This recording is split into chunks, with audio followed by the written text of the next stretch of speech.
2020 সালে ভারত বাংলাদেশের মধ্যে একটি চুক্তি হয়েছিল। এর অধীনে ভারতের বন্দর ব্যবহার করে বাংলাদেশ তৃতীয় দেশে পণ্য পরিবহন করতে পারত।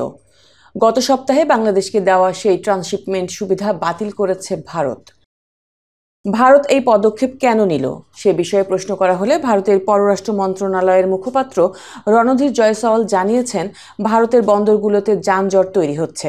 পণ্য পরিবহন করতে বহু সময় লেগে যাচ্ছে ব্যবসায়ীদের। ওই জট কাটাতেই এই সিদ্ধান্ত নেওয়া হয়েছে। 17 এপ্রিল বৃহস্পতিবার নয়াদিল্লিতে সাপ্তাহিক ব্রিফিংয়ে তিনি একথা জানান।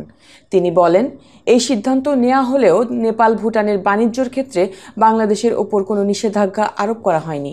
অর্থাৎ ওই দুই দেশে ভারতের মধ্য দিয়ে বাণিজ্য করতে পারবে বাংলাদেশ। রণধীর আরও বলেন, প্রধানমন্ত্রী মোদি বাংলাদেশের অন্তর্বর্তী সরকারের প্রধান উপদেষ্টা মোহাম্মদ ইউনূসের সঙ্গে বৈঠকেও জানিয়েছেন, ভারত চায় বাংলাদেশের সঙ্গে ইতিবাচক এবং গঠনমূলক সম্পর্ক। আমরা গণতান্ত্রিক সবাইকে সঙ্গে নিয়ে চলা বাংলাদেশ গঠনের পাশে আছি।